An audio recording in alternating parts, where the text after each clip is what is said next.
कौसल्या सुप्रजा रामपूर्वा सन्ध्या प्रवर्तते। उत्तिष्ठ नरशार्दूल कर्तव्यं दैवमात्मिकम्।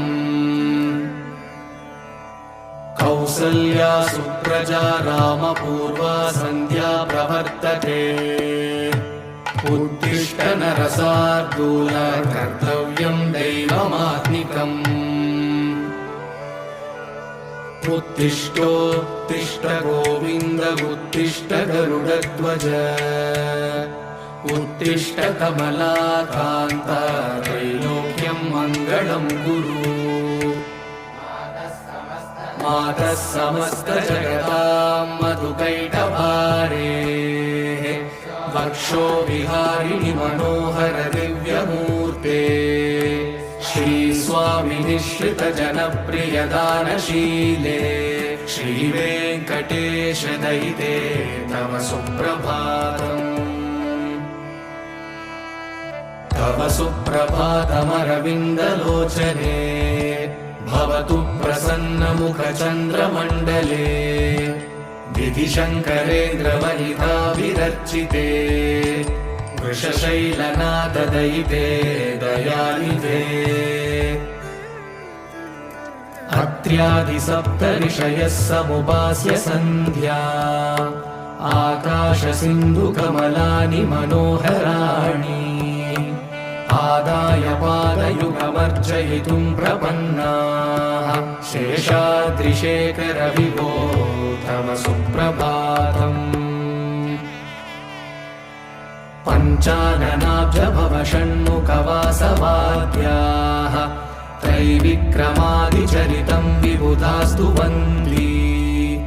भाषापतिः पठति वासरशुद्धिमाला शेषाद्रिशेखर विभो तव सुप्रभातम्। ईषत्प्रफुल्ल सरसीरुहनारिकेलफूगद्रुमादिसुमनोहर पालिकानाम् आवादिमन्दमनिलः सह दिव्यगन्धैः शेषाद्रिशेखर विभो तव सुप्रभातम्। उन्मील्यनेत्रयुगमुत्तमपञ्जरस्ताः पात्रावशिष्टकदलीफलपायसानि भुक्त्वा सलीलमतकेलिसुखाः पठन्ति शेषाद्रिशेखर विभो तव सुप्रभातम्। तन्त्री प्रकर्ष मधुरस्वनया विपञ्च गायत्यनन्तचरितं तव नारदोऽपि। भाषा समग्रमसकृत्करसाररम्यम् शेषाद्रिशेखर विभो तव सुप्रभातम्। भृङ्गावली च मकरन्दरसानुविद्धजङ्कारगीतनिनदैः सह सेवनाय निर्यात्युपान्तसरसी कमलोदरेभ्यः शेषाद्रिशेखर विभो तव सुप्रभातम्। योषागणेन वरदग्निविमत्यमाने घोषालयेषु दधिमन्थनतीव्रघोषाः रोषात् कलिं विदधते ककुपश्च कुम्भाः शेषाद्रिशेखर विभो तव सुप्रभातम्। पद्मेशमित्रशतपत्रकतालिवर्गाः हर्तुं श्रियं कुवलयस्य निजाङ्गलक्ष्म्या घेरे निनादमिव बिभ्रति तीव्रनादम् शेषाद्रिशेखर विभो तव सुप्रभातम्। श्रीमन्नभीष्टवरदाखिललोकबन्धो श्री श्रीनिवास जगदेकदयैकसिन्धो श्रीदेवतागृहभुजान्तर दिव्यमूर्ते श्रीवेङ्कटाचलपते तव सुप्रभातम्। श्रीमन्नभीष्टवरदाखिललोकबन्धो श्री श्रीनिवास जगदेकदयैकसिन्धो श्रीदेवतागृहभुजान्तरदिव्यमूर्ते श्रीवेङ्कटाचलपते तव सुप्रभातम्। श्रीस्वामी पुष्करिणिकाप्लवनिर्मलाङ्गाः श्रेयोतिनो हरविरिञ्च सनन्दनाद्याः द्वारे वसन्ति वरवेत्र हतोत्तमाङ्गाः श्रीवेङ्कटाचलपते तव सुप्रभातम्। श्रीशेषशैलगरुडाचलवेङ्कटाद्रिनारायणाद्रिवृषभाद्रिवृषाद्रिमुख्या आख्यां त्वदीयवसतेरनिशं वदन्ति श्रीवेङ्कटाचलपते तव सुप्रभातम्। सेवा पराशिवसुरेश कृशानुधर्म रक्षोऽम्बुनाथ पवमानधनादिनाथाः भद्राञ्जलिप्रविलसन्निजशीर्षदेशाः श्रीवेङ्कटाचलपते तव सुप्रभातम्। धाटेषु ते विहगराज मृगाधिराज नागाधिराज गजराज हयाधिराजाः स्वस्वाधिकारमहिमाधिकमर्दयन्ते श्रीवेङ्कटाचलपते तव सुप्रभातम्। सूर्येन्दुभौमबुधवाक्पतिकाव्यसौरिस्वर्भानुकेतुदिविषत्परिषत्प्रधानाः त्वद्दासदासचरमावधिदासदासाः श्रीवेङ्कटाचलपते तव सुप्रभातम्। त्वत्पादधूलिभरितस्फुरितोत्तमाङ्गाः स्वर्गापवर्गनिरपेक्षनिजान्तरङ्गाः कल्पागमाकलनयाकुलतां लभन्ते श्रीवेङ्कटाचलपते तव सुप्रभातम्। त्वद्गोपुराग्रशिखराणि निरीक्षमाणाः स्वर्गापवर्गपदवीं परमाश्रयन्तः मर्त्या मनुष्यभुवने मतिमाश्रयन्ते श्रीवेङ्कटाचलपते तव सुप्रभातम्। श्रीभूमिनायक दयादिगुणामृताब्धे देवादिदेव जगदेक शरण्यमूर्ते श्रीमन्ननन्त गरुडादिभिरर्चिताङ्घ्रे श्रीवेङ्कटाचलपते तव सुप्रभातम्। श्रीपद्मनाभ पुरुषोत्तम वासुदेव वैकुण्ठमाधव जनार्दन चक्रपाणे श्रीवत्सचिह्न शरणागत पारिजात श्रीवेङ्कटाचलपते तव सुप्रभातम्।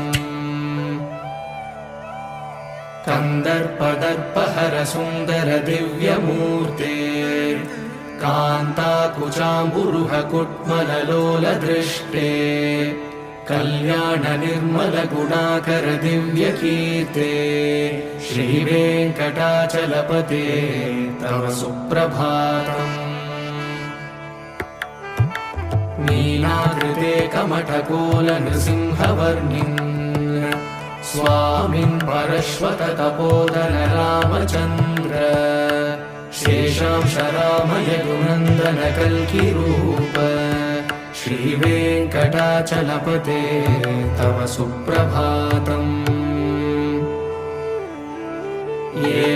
येलालवङ्गगणसार सुगन्धितीर्थम् दिव्यं वियत्सरिति हेमघटेषु पूर्णम् धृत्वा द्यवैदिकशिखामणयः प्रहृष्टाः तिष्ठन्ति वेङ्कटपते तव सुप्रभातम्। भास्वानुदेति विकचानि सरोरुहाणि सम्पूरयन्ति निनदैः ककुभो विहङ्गाः श्रीवैष्णवा सततमर्थितमङ्गलास्ते तामाश्रयन्ति तव वेङ्कटसुप्रभातम् ब्रह्मादयः सुरवरासमहर्षयस्ते सन्तः सनन्दनमुखास्तव योगिवर्याः धामान्तिके तव हि मङ्गलवस्तुहस्ताः श्रीवेङ्कटाचलपते तव सुप्रभातम्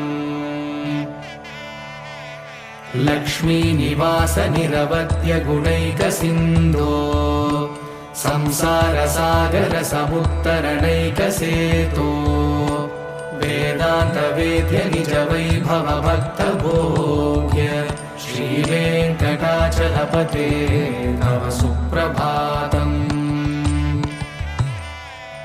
लक्ष्मीनिवास निरवध्य गुणैकसिन्धो संसारसागर समुत्तरणैकसेतो वेदान्तवेद्य निज वैभव भक्तभोग्य श्रीवेङ्कटाचलपते तव सुप्रभातम्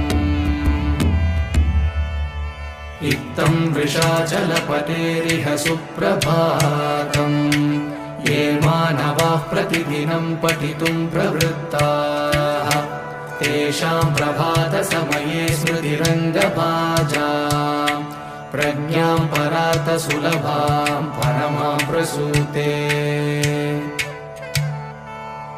इत्थं वृषाचलपतेरिह सुप्रभातम् ये मानवाः प्रतिदिनं पठितुं प्रवृत्ताः तेषां प्रभातसमये स्मृतिरङ्गभाजा प्रज्ञां परार्थसुलभां परमां प्रसूते कमलाकुचूषुककुङ्कुमतो नियतारुणितातुलनीलतनो कमलायतलोचनलोकपते विजयी भव वेङ्कटशैलपते कमलाकुचूषुककुङ्कुमतो नियतारुणितातुलनीलतनो कमलायतलोचनलोकपते विजयी भव वेङ्कटशैलपते स चतुर्मुख षण्मुख पञ्चमुख प्रमुखाखिल दैवतमौळिमणे शरणागत वत्सल सारहिते परिपालय मां वृषशैलपते अतिवेलतया तव दुर्विषहैरनुवेलकृतैरपरादशतैः भरितं त्वरितं वृषशैलपते परया कृपया परिपाहि हरे अधिवेङ्कटशैलमुदारमते जनता विमतादिगदानरता परदेवदयारतिदानि रमयि कमलादयिदानवरं कलये कलवेणुरवावशगो भवतु शतकोटिहृता स्मरकोटिसमाद् प्रतिवल्लभिका विमतासु तदा वसुदेवसुतानवरं कलये अभिरामगुणाकरदाशरथे जगदेकधनुर्धर धीरमते रघुनायक राम रमेश विभो वरदो भवदेव दया जलधे अवनीतनया कमनीयकरं रजनीचरचारुमुखाम्बुरुहम् रजनीचरराजतमो मिहिरं महनीयमहं रघुराममये सुमुखं सुहृदं सुलभं सुकरं स्वनुजं च सुखाय ममोघशरम्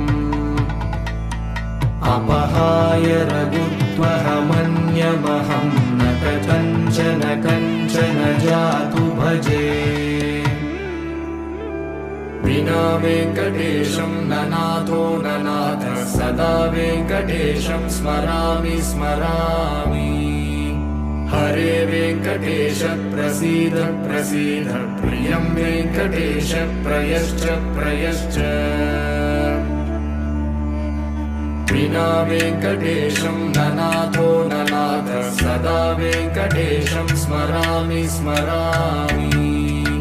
हरे वेङ्कटेश प्रसीद प्रसीद प्रियं वेङ्कटेश प्रयश्च प्रयश्च। अहं दूरदृष्टे पदाम्बोजयुग्म प्रणामे च यागत्य सेवां करोमि। सकृत्सेवया नित्यसेवाफलं त्वं प्रयश्च प्रयश्च प्रभो वेङ्कटेश। अज्ञानिना मया दोषान् शेषान् विहितान् हरे क्षमस्वत्वं क्षमस्वत्वं शेषशैलशिखामणे। अज्ञानिना मया दोषान् शेषान् विहितान् हरे क्षमस्वत्वं क्षमस्वत्वं शेषशैलशिखामणे। ईशानां जगतोऽस्य वेङ्कटपतेर्विष्णोर्परां प्रेयसीं तत्वक्षस्थलनित्यवासरसिकां तक्षान्तिसंवर्धिनी। पद्मालङ्कृतपाणिपल्लवयुगां पद्मासनस्तां श्रियं वात्सल्यादिगुणोज्ज्वलां भगवतीं वन्दे जगन्मातरम्। ईशानां जगतोऽस्य वेङ्कटपतेर्विष्णोर्परां प्रेयसीं तत्वक्षस्थलनित्यवासरसिकां तक्षान्तिसंवर्धिनी।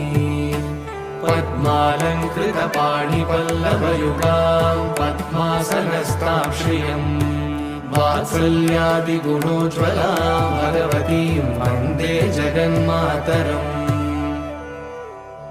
श्रीमन्कृपाजलनिधे श्रितसर्वलोकः सर्वज्ञशक्तनथवत्सल सर्वशेषिन् स्वामिन् सुशीलसुलभाश्रितपारिजात श्रीवेङ्कटेश शरणं शरणं प्रपद्ये।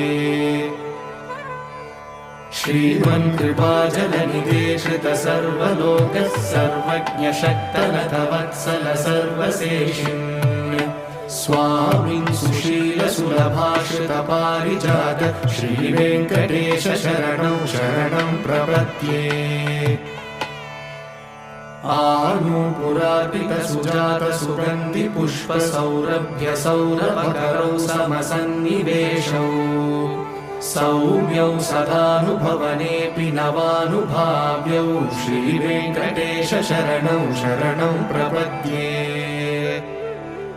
सद्यो विकासितमुदित्वरसान्द्रनागसौरभ्यनिर्भरसरोरुहसाम्यवार्ताम् सम्यक्षु साहसपदेषु विलेखयन्तौ श्रीवेङ्कटेश शरणौ शरणं प्रपद्ये।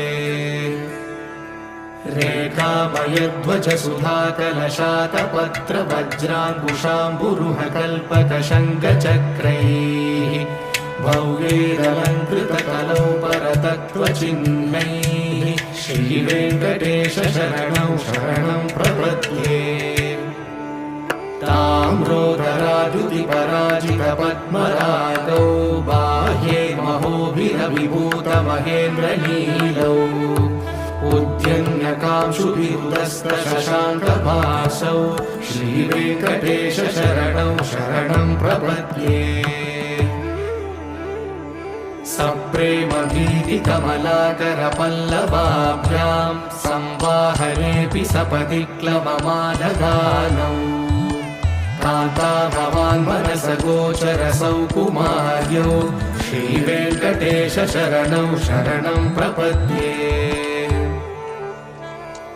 लक्ष्मीमहीतदनुरूपनिजानुभावनीलादिदिव्यमहिषीकरपल्लवानाम् आरुण्यसङ्क्रमणतः किल सान्द्ररागौ श्रीवेङ्कटेश शरणं शरणं प्रपद्ये। नित्यानमद्विति शिवादिकिरीटकोटिः प्रत्युक्तदीप्तनवरत्नमहः प्ररोहैः नीराजनाविधिमुदारमुपाददानौ श्रीवेङ्कटेश शरणौ शरणं प्रपद्ये। विष्णोपदे परम इत्युदितः प्रशंसौ यौ मध्ववुत्स इति भोग्यतयाभ्युपातौ भूयस्ततेति तव पाणितलः प्रदिष्टौ श्रीवेङ्कटेश शरणौ शरणं प्रपद्ये। पार्थाय तत्सदृशसारथिना त्वयैव यौ दर्शितौ स्वचरणौ शरणं व्रजेति भूयोऽपि मह्यमिह तौ करदर्शितौ ते श्रीवेङ्कटेश शरणौ शरणं प्रपद्ये। मन्मूर्तिकालियफणे विकटाटकेषु श्रीवेङ्कटाद्रिशिखरे शिरसिश्रितीनाम् चित्तेऽप्यनन्यमनसां सममाहितौ ते श्रीवेङ्कटेश शरणौ शरणं प्रपद्ये।